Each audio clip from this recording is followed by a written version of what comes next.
You are fighting for your country. If your country loses that war. A conscripted military is completely different in nature to a voluntary military. Needs must. Just think about what you're saying. I was going to say, if someone knocked on my door and told me that I'm going to war tomorrow, I'd just be like, shoot me now. Do you know what I mean? There's a If lack our of generation incentive. just said they didn't want to go, No, but there's a lack we'd be of German, incentive. we'd speak in German.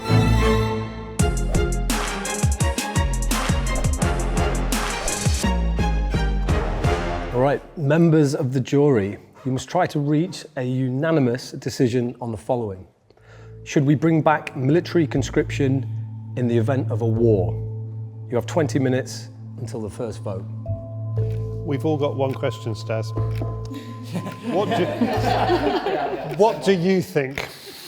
I think for me, I'm privileged and proud to sort of start this debate. I'm very keen to hear everybody else's perspective on this as well. Clearly slightly biased in some respects. You know, I spent the best part of 13 years in the military, 3 within the Royal Marines and 10 within Special Forces, conducted multiple combat tours overseas. Should we bring back military conscription in the event of a war? For me, it's a non-question. That's an absolute yes. We're at war. But also reframe what we think war is, and especially in this day and age, and what we've only got previous and historical wars to look back on, World War I, World War II, of note, and then Kosovo, the Falklands, Iraq, Afghanistan. I think we're moving more and more away from what a conventional war looks and feels like.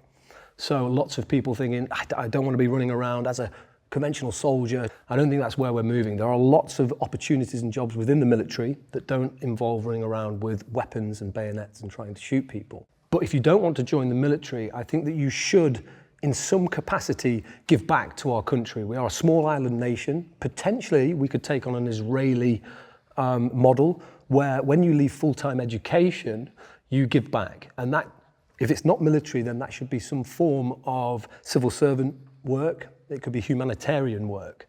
And that's my stance on it.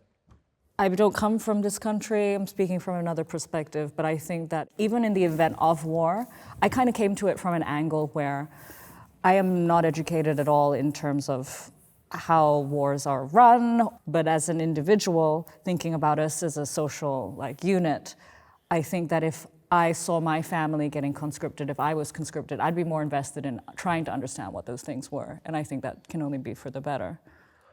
I think, should we have a look at from a legal perspective, Abby? If the government turned around right now and we were in a war with another country, could the government say, legally you have to go to war? We'd have to have a change in law. You'd have to have an act of parliament to do that. So the system that we had previously, I think the last person who in England and Wales was under the previous kind of system of conscription, I think it was like 1963, thereabouts, where they were technically under it. So we had conscription which ran through World War II, and then even after that, there were a few years where we continued to maintain it. It sort of turned into the national service model, and then it was phased out until the late 60s. And I think since then, it's quite a proud feature of the armed forces that what we have are volunteers, true volunteers, who serve in the military. So the question is about bringing back military conscription in the event of war. If we were to do that, you would need to change the law to reintroduce that, and it would change the very nature of our armed forces. And one of the benefits of our armed forces is that we have a very well-honed, professionalised, skilled army.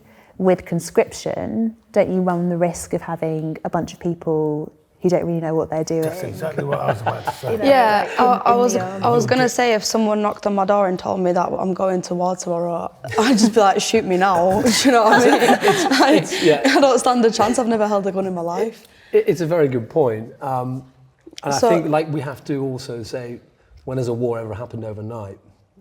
Yeah, that's not a realistic scenario. Yeah, but I think if we're wanting to bring back military conscription, then we have to also bring back some sort of national service so that people at least have a basic understanding of I agree.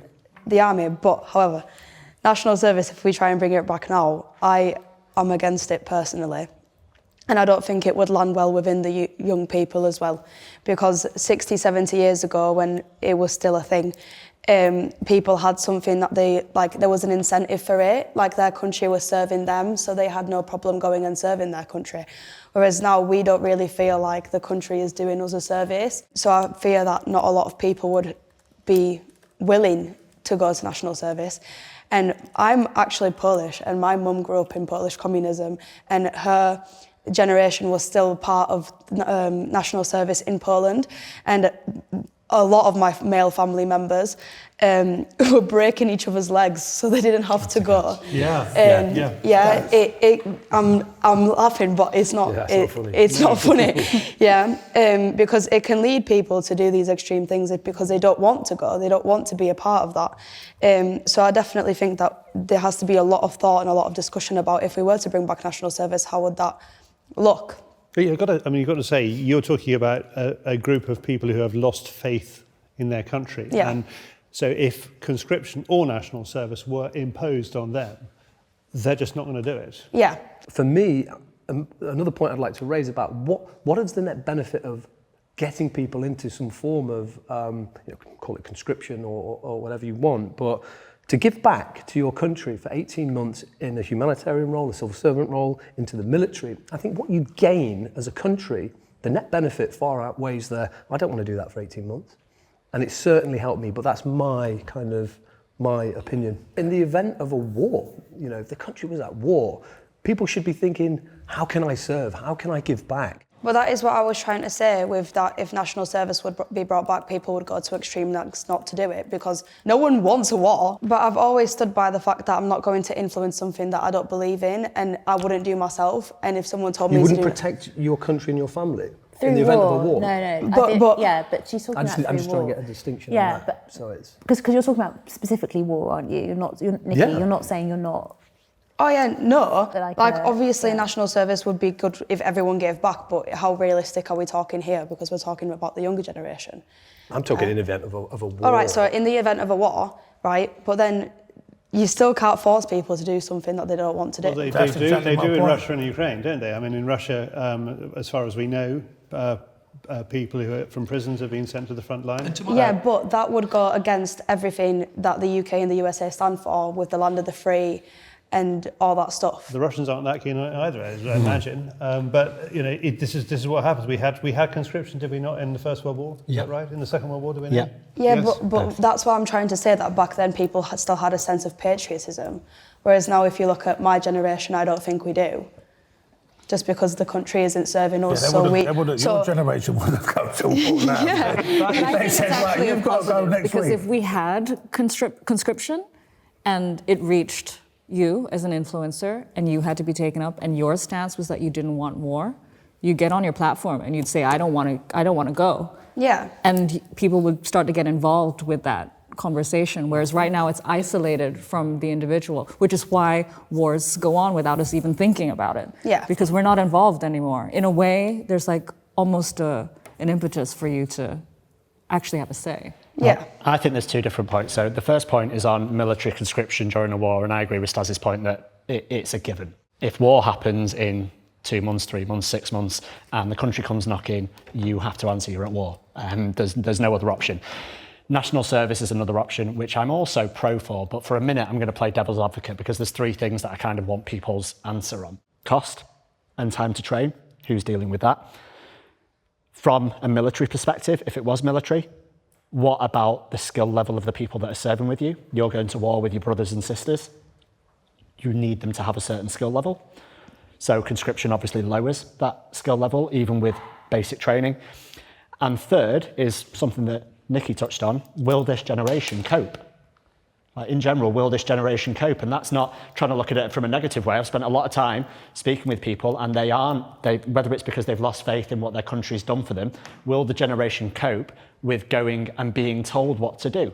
When you signed up, I imagine it was very discipline driven. It was very, you went through all kinds of stuff to get in the armed forces, not the SAS, SBS. You went through all kinds of, no worries. You went through all kinds of stuff to get in, and it's made you who you are, and you're obviously a great person, and thank you for your service. But this generation, I'm not sure they cope with it. Good point. I'll answer his questions and we'll come on to it. Okay. Cost, out of the window. Yeah.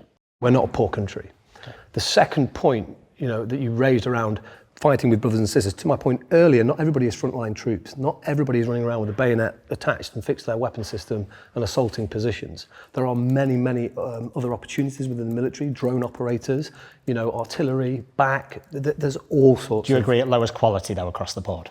Well, of course it would do. Yeah, of course it would. But if they're all scratching at the door, and how does that affect and you have to bear arms to protect yourself, your country, and your brothers and sisters and your family, then absolutely you do that. I was just going to touch on your point of how Gen Z would react to it. We actually did see a bit of that when Rishi Sunak did propose it. He very briefly mentioned that he was going to bring it back, and the whole of social media exploded. Like, everyone was in an uproar. So I think that is a given of how that would be received. I'm sorry to say, I don't think that's everybody, but a huge proportion, you are correct. But that's poorly basically delivered how it by Rishi, wasn't it? I think Nikki has a good point, because there were surveys which were conducted as well, and the vast majority of them showed that something like, it was above 66% of people who are categorised as Gen Z and also early millennials would be of the view that they would not want to go to war in any circumstances, and also that it's much higher amongst women than it is amongst men as well. Yeah, but just going back to this, because I thought it was interesting, James, how you said, well, if it's a war, then that's a given, and Staz, you seem to have that view as well. But I haven't agreed with the most recent wars that we have entered as a country. I have actual principled objections to the wars that we choose to enter and the ones that we don't. Okay, as a country, there are political reasons in this day and age as to why we enter certain wars. And I think that when we look back and we look at the Chilcot inquiry and what it revealed about weapons of mass destruction and the basis for war, it's not like World War I and World War II, where there are the bad guys and there's the good guys. A lot of the things that we now see manifesting as war are because of things that we as a country have unfortunately contributed to historically.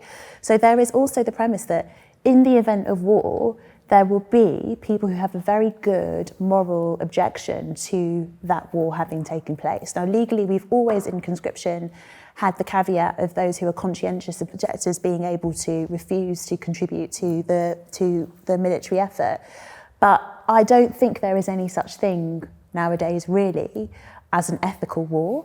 And I don't think that, because of our geopolitical position, I can't really think of a circumstance where ethically we would go to war that requires the military conscription. Even if Russia was banging down the door, even if they've given up on Ukraine, well, they've won in Ukraine, whichever it is going to be, they've swept through the Baltics and they're heading for the UK, there is no point at which you would raise... I think, Charlie, we can all sway that, can't we? And that's a very good point you brought up, Abby, because there's certain things that I wouldn't agree to go to war for right now in different countries. But I think if I was to skew it my way, in terms of that, I'm thinking invasion. Conscription would only be relevant in terms of an invasion, not conscripting people to go and fight a war. So if we're talking about invasion, so we're talking about literally the circumstances of World War II, where somehow Russia has managed to turn all of Europe, NATO hasn't kicked in, the billions that we spend on military defence haven't prevented it from happening. They're at our door. Wars just aren't fought in the way that they were in World War II. What we see in the dynamics of Russia and Ukraine are very specific to them because of their history and their neighbouring relationship and so on. It's just not something that we should see here. Everything which has happened since World War II has been an effort to ensure that we don't have that type of war again. I think it's completely unrealistic. Okay, great discussion. Let's see if we're all aligned. 3-4. What's mine? 3-3. Green. Green. Forest. What's mine? Don't know what I put. Staz is really biased because he is armed forces. He's like at the top of the tree in that world. So he's obviously gone there with a passion that he wants to protect and fight for the country. But we're not all like Staz. If you cannot stand up in times of war and defend yourself, your family, your country and everything that you stand for, I think we're in a bad sort of state of affairs if you as an individual say, I'm not interested in that, don't tell me what to do. There is no chance you'd catch me on the battlefield. You have a final 15 minutes to try and reach a unanimous decision. Okay, I'll try and bring us back on track because probably partly my fault. I sort of started going into different rabbit holes. Should we bring back military conscription? in the event of a war, and it's so varied, it's such a complex and nuanced discussion around what a war looks like. And I think for me personally, I take this as an act of war against us as a country, an invasion, whether or not that's likely or not, through different military powers, and whether that would be a nuclear war, we would have to react in some way as a country if the current structure and military system and setup is not sufficient to meet that requirement or that enemy. But there is so many incentives to people joining the military, like housing, and they get paid really, really well. That's not the question. No, I'm getting to a point, yeah. So surely everyone that wants to do it is already doing it. They are, but I think what we're trying to say here, if that doesn't meet the requirement. So you've got 10 soldiers and you've got 20 over there coming this way. We need more soldiers. Yeah. That's if they're coming this way. Yeah, invasion. What about wars that are abroad, like the Iraq war, where all our people went out there and got killed? I don't think you need to conscript for that. But if it was... I think this is talking about right now, in the event of a war, right now. I think we could look back through all the wars, but I'm saying the pick a military specific conscription one would that be, fits. you've got to conscript. So if there's a war, we've got to go to another country to fight for a war that's not really our war. Okay. Why are we getting conscript? To counter that, World War One. Yeah. Would we conscript? Staz, just like that's No. not. It's just Well, that's not what we just said. That's what John's saying to me. That's what John's just saying. You know what? I actually think that you're against this because you're having to. Can I say why? Can I say why? Because you're having to finesse the question to create circumstances which are unrealistic before you find a scenario where you would agree with military conscription. I actually don't think you're for this. I don't think you're for this. I think that deep down, you weren't just a soldier. You were in the special forces, you were in the elite of the army, you were in the hyper-professionalised section of the army, where what you appreciated was you were fighting there with people who had volunteered to be there, who had worked, who put their skills together. And the basis for that was to retain the country that you had left behind to protect us so that we can continue in our days, going about our days and doing those things. It's a fundamental change when you say to citizens that you are going to make them participate in a war, be willing to kill people. That is a huge, huge change in our perspective as a country. And I sort of think that by doing that, we've already lost something. If we get to a point where we get to that extreme, we've lost something. You have to be very comfortable with a huge change. We're not in World War I, World War II territory anymore. For me, the focus is in not looking backwards, but looking forwards. That's how I'm interpreting this question. In the event of a war right now. Realistically, what would a war look like right now for the UK? If Russia and China aligned. How close to aligning is Russia and China? I'm not in cahoots with Putin. I hope not. I just make that said. Is that why you wear your hat so low? Yeah, exactly. Hiding in plain sight. Is that even your real name? Well, okay. Let's take Ukraine as an example. If we were Ukraine. But we're not. So we're the UK. I'm just trying to give context and flavour so that people can understand. Because sometimes you have to put yourself into that perspective to understand. Because then that might change your perspective on whether or not you would agree with bringing conscription back in the event of a war. If we were Ukraine, we'd be a different country, literally. Okay. Well, we could just say, well, we're not at war, so we don't need to conscript. I agree. Can I add my rationale here? Because I tend to sit more left on a lot of things, and I'm sure this is considered not, because you're telling me it's green, right? So, but I am somewhat on the fence. So I would love to have somebody inform me. But in general, if me now in the UK, if you brought in military conscription, I feel like it would enable somebody like Nikki to be able to have a say more about whether we're going to go to war or not. We would have more of an influence because we can speak up for ourselves. And so I kind of feel like it could be like a bargaining chip on our end to be like, I don't stand for this. This is my say, and I have a say because now I'm informed. I'm a part of it, and you actually have to listen because it's going to affect what your decision on me and my involvement is. I think the opposite. Okay. I think that what we're talking about is the war has been declared. Yeah. We are participating in war. Yeah. And what you're being told is Yeah. your personal opinion does not matter. Yeah. You are being signed up to But that's what contribute happened to. in like the 70s, and a lot of the public revolt kind of brought it But to a did you stop. see but at what cost, right? Yeah. People were imprisoned. People are, they struggle now with the fact that they have criminal records which are from then, so they have difficulty with moving forward.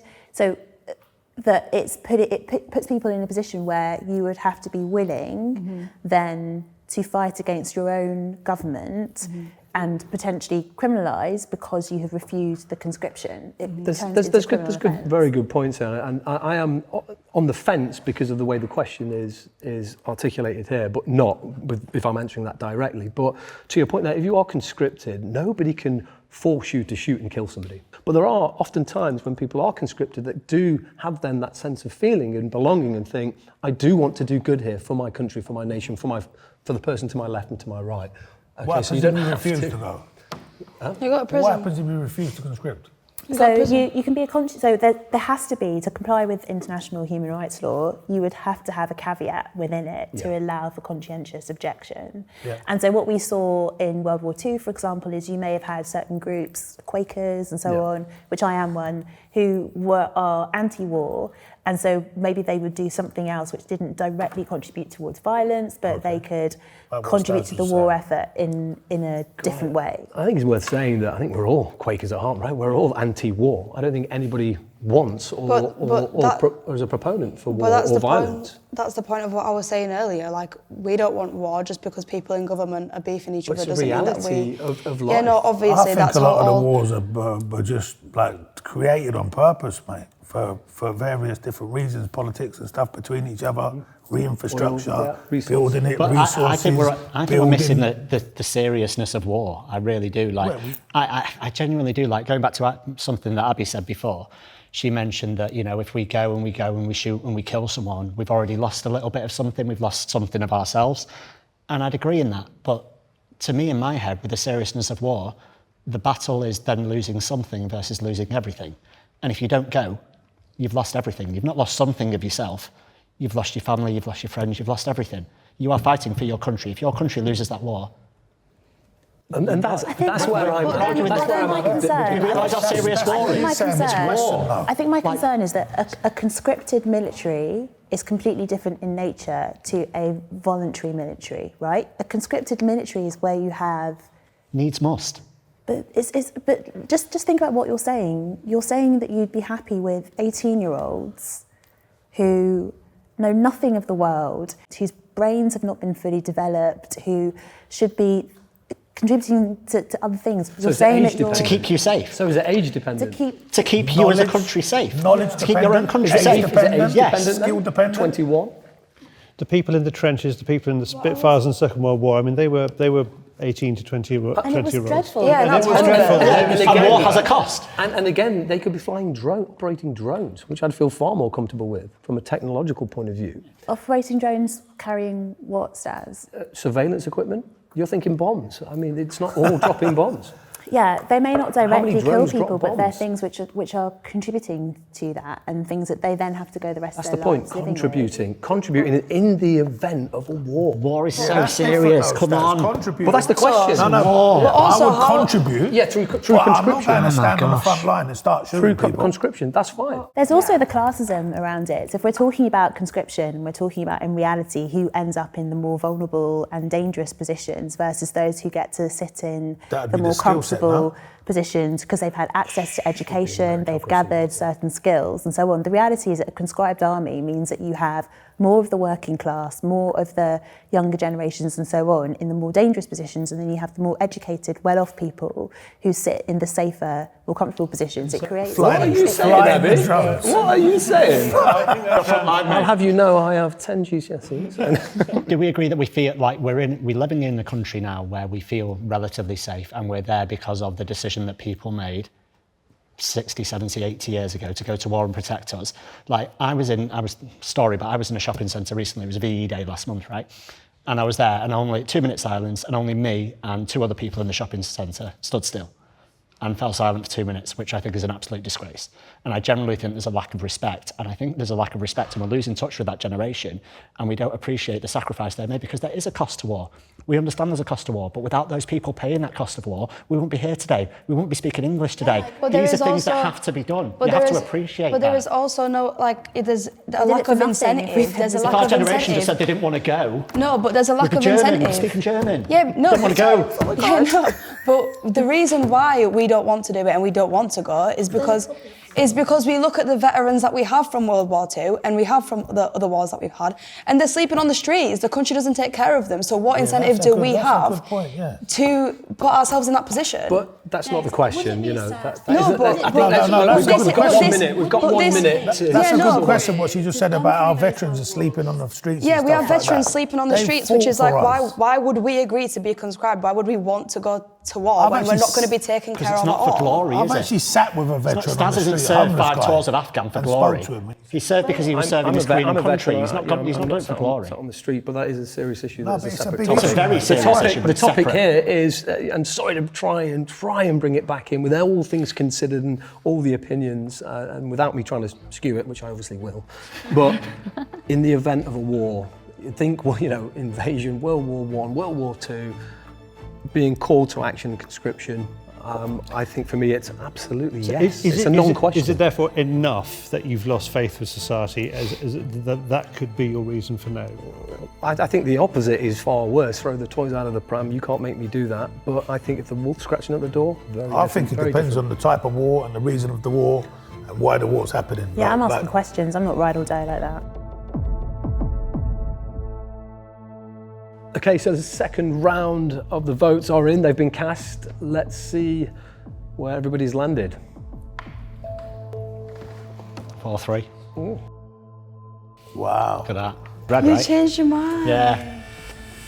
Okay, we've got a couple of changes here. We'll start with you, Charlie. Why have you changed your mind? I think it was because I settled on war to mean invasion. I mean, I think the threat at the moment is Russia and only Russia. And if it's only Russia, then that means conscription for me. Okay, thank you. Eva, you changed as well, didn't you? Mm-hmm. Yeah. I think I had more faith in the UK than I should have. And the reminder of the classism that is still apparent, I think probably was a reminder, and also the knowledge that I learned about mechanisms that are in place, I think also kind of added to my shift. And I'm trying to get to the question because I still lean towards people being more invested in their country and understanding what war is, which could be done in other ways. But in this particular case, I wish that the individual had more of a voice in your country. Okay, members of the jury, you were asked, should we bring back military conscription in the event of war? You weren't able to reach a unanimous decision, but the majority voted no. Little celebration from Abby. Abby's like, yes. That's another win. Nikki was a bit disheartened by the fact that her country doesn't serve her anymore. So if her country doesn't serve her, why would she risk death going and serving her country? Me, I'm kind of more rooted in a traditional sense of view. And there are people before me, like I mentioned, with regards to Veterans Day, that have fought and died and given their life for where we are today. The fact we're here, we're speaking English and we survive as a country. And I would like to be able to say I'd do the same thing. I think James came to that question with a sort of a sense of nostalgia.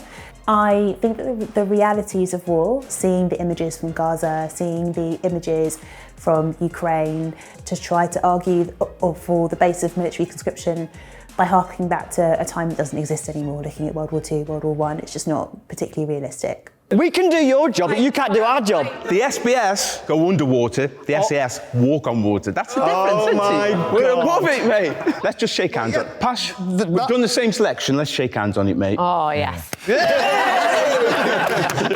Bulldog.